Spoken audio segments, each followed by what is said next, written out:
रामकृष्ण हरी, रामकृष्ण हरी। किती नंबरला आहे? एक नंबर माहित आहे ना? या बीडी घरकुलच्या सर्व या व्यासपीठावर शहराचे अध्यक्ष असतील, सर्व नेतेगण असतील, व्यासपीठ ती सगळ्यांची नावं घेत नाही कारण वेळ कमी आहे। 5 मिनिटात आंध्राचे तेलंगणाचे मुख्यमंत्री रेवंत रेड्डी साहेब इथे येत आहेत, तर त्याच्या आधी मी माझे 2 शब्द संपवतो।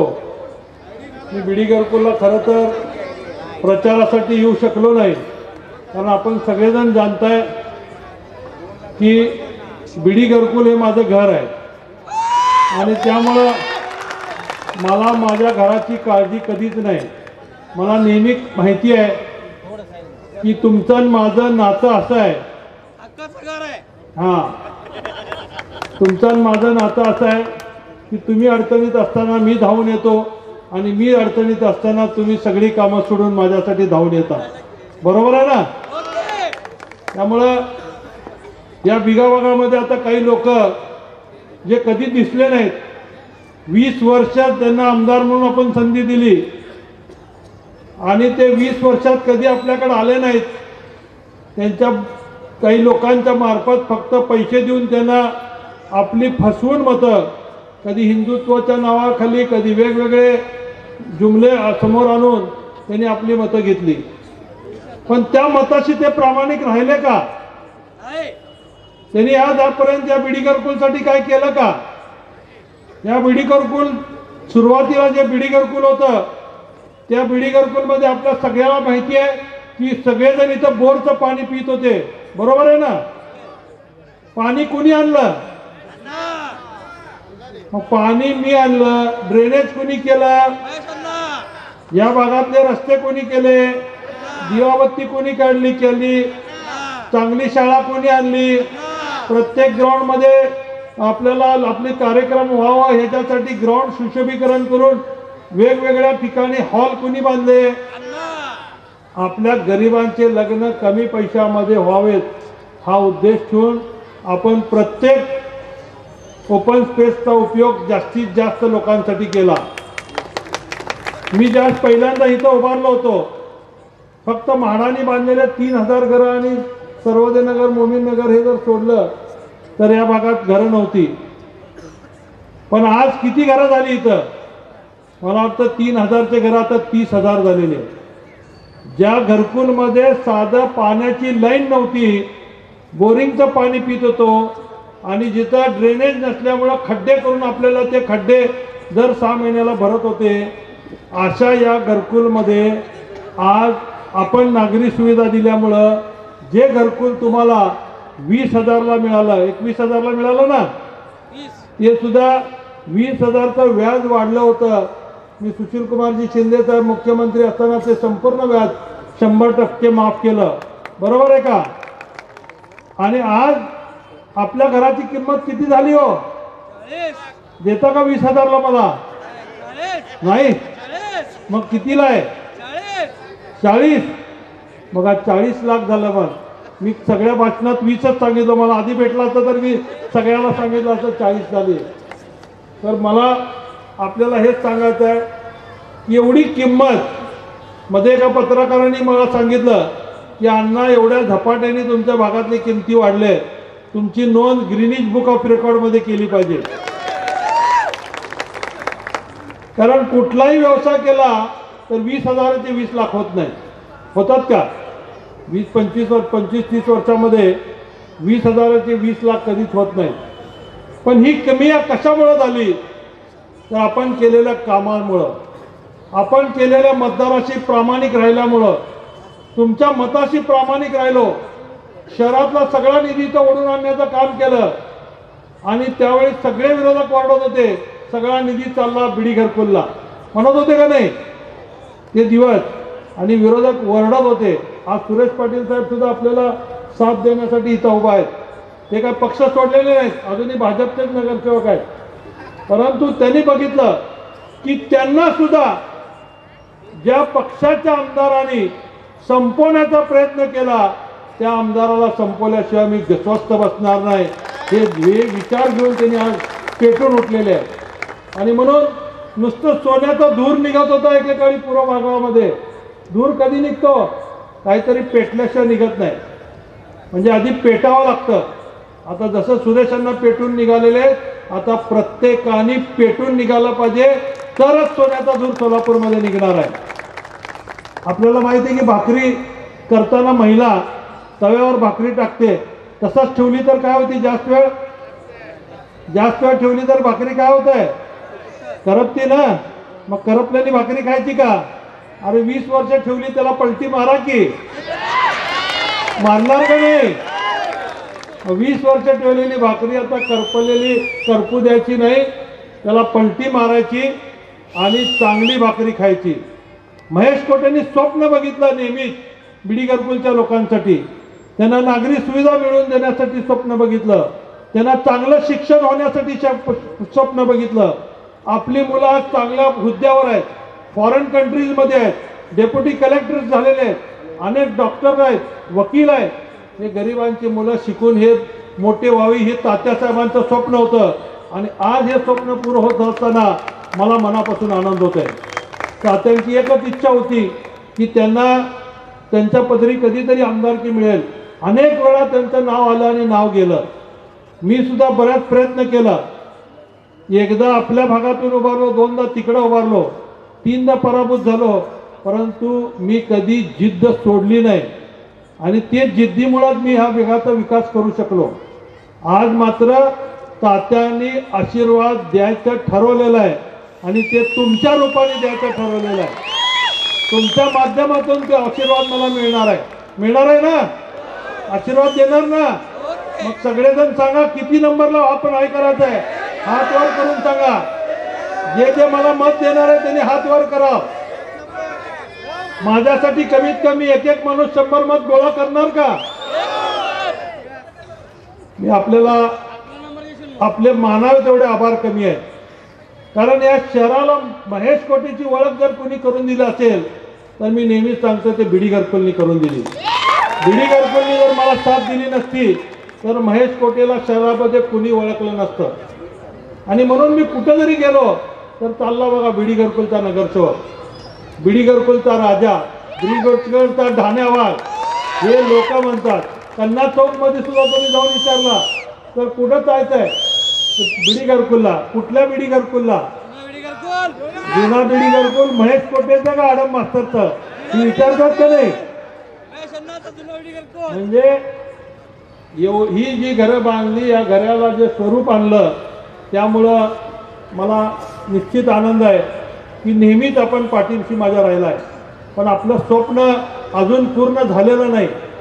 मी शाळा काढली, बाकीच्या सुविधा, नागरी सुविधा दिल्या, पण आमच्या सोलापूरचा मुलगा सोलापूरला आई वडिलाला सोडून सोलापूरच्या बाहेर चालला आहे, ही शल्य माझ्या मनामध्ये कायम आहे। गेली 10 वर्ष मी त्याच्यासाठी धडपड करतोय। गेल्या 5 वर्षापूर्वी मी पुण्यामधल्या मराठा चेंबर ऑफ कॉमर्समध्ये सगळ्या IT पार्कच्या CEOची बैठक घेतली आणि त्या बैठकीला आपले कमिशनर, कलेक्टर, त्यावेळेसचे मला वाटतं टेलिफोन खात्याचे GM, विमान खात्याचे अधिकारी आणि रेल्वे खात्याचे अधिकारी सगळ्यांना घेऊन आम्ही त्या CEOजना, त्या कंपनीच्या CEOजना सांगितलं की अहो तुम्ही आमच्याकडे या, आमच्याकडे सारखा स्वस्त आहे, आमच्याकडे पगारीची अपेक्षा कमी आहे आणि आम्ही तुम्हाला चांगली सर्व्हिस देऊ, आमच्या पोरांची टॅलेंट एकदा बघा।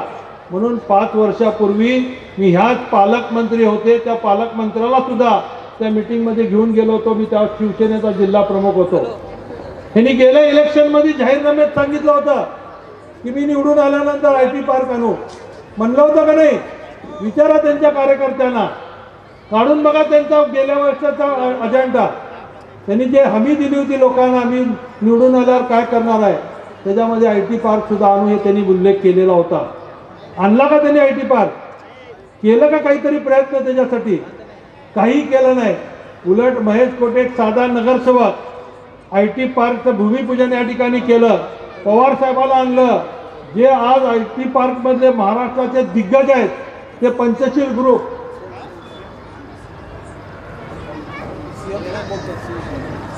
हॅलो हाँ नमस्ते निकले ना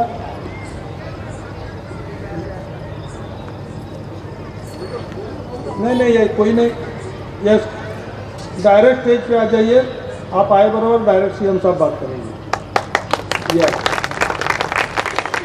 यस यस यस बिल्कुल बिल्कुल सीएम साहेबांच्या ॲडिशनल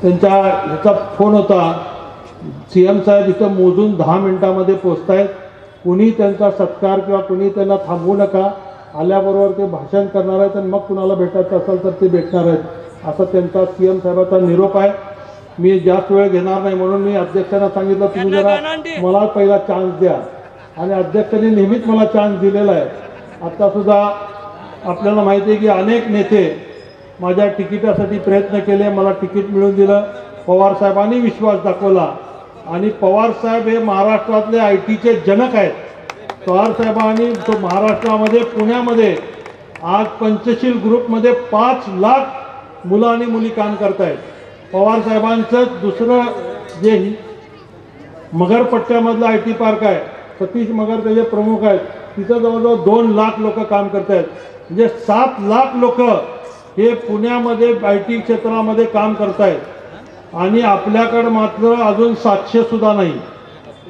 सल्ला आहे का नाही आपल्याला हे तर मग IT मध्ये सगळ्यात जास्त पैसा आहे आपली पेइंग कॅपॅसिटी जर वाढली आणि मला वाटतं पूर्ण सोलापुरात जर बघितलं तर बुडी घरकुल मधला मुलगा हा IT क्षेत्रामध्ये सगळ्यात जास्त अग्रेसर आहे तुम्ही बघा कॉम्प्युटरचं नॉलेज जास्तीत जास्त पूर्व विभागाच्या मुलांना आहे अकाउंटिंग जास्तीत जास्त पूर्व विभागाचं आहे सगळे मारवाडीकर कोण कामाला आहेत अकाउंट बघण्यासाठी त्यांचा पूर्ण व्यवहार हे पूर्व भागातला आमचा गरीब हा या भागातला बिडी कामगार बघतोय आणि म्हणून ते काही नको आल्यावर डायरेक्ट भक्षण करतील आणि मग बाकीचे हां तोपर्यंत करू त्यामुळं मी आपल्याला एवढंच सांगतो की ज्या पद्धतीने 92ला तुम्ही मला निवडून दिलं आणि त्या मतदाराशी मी प्रामाणिक राहिलो प्रामाणिकपणे तुमची सेवा केली कुठलीही अपेक्षा केली नाही मला एवढ्या गर्दीमध्ये सगळ्यांनी सांगावं महेश कोटेंनी कुठल्या कामासाठी आजपर्यंत कुणाकडून 1 रुपया घेतलाय का 1000 रुपये तरी म्हणजे आजपर्यंत कुठलाही भ्रष्टाचार आपण केला नाही कुठली अपेक्षा ठेवली नाही प्रामाणिकपणे सेवा केली आता काही लोक बोर्ड लावण्याचा प्रयत्न करतायत आणि दिशाभूल करतायत की विकास बिडी घरकुलचा त्यांनी केलं अरे बेट्या तुझा त्या बालक जन्माला सुद्धा नव्हता बिडी घरकुलचा ज्या ते सुरू झाला होता त्या तो अजून राजकारणात आला नव्हता राजकारणात त्याचा जन्म झाला नव्हता त्याच महेश कोटे नगरसेवक होता त्यामुळं तुम्ही फुशारकी मारू नका की बिडी घरकुलचा विकास तुम्ही केलाय तिथली पाणी असेल तिथल्या पाण्याच्या 4 टाक्या आहेत हे सगळ्या बांधण्याचं काम तुम्ही केलं नाही काँग्रेसनी केलं बिडी कामगारांना घरं काँग्रेसनी दिली बिडी कामगारांसाठी हे सगळं स्वप्न काँग्रेसनी बघितलं बिडी घरकुलच्या लोकांच्या सुविधा काँग्रेसनी केल्या तुम्ही काय केलं फक्त जातीमध्ये भांडणं लावलं आणि फक्त आमचे मतं घेण्याचा प्रयत्न केला म्हणून माझी आपल्याला विनंती आहे पक्ष बघू नका व्यक्ती बघा आणि आजपर्यंत मला खात्री आहे ज्यावेळी मी अडचणीत आहे तुम्ही खंबीरपणे मला साथ दिलेली आहे दिली आहे ना पुढे देणार ना महाराष्ट्रात पाठवणार ना मला मुंबईला कसं पाठवणार तुतारी वाजवून तुतारीचा आवाज मुंबईत गेला पाहिजे आणि त्या दृष्टिकोनातून आपण भाग्यवान आहोत की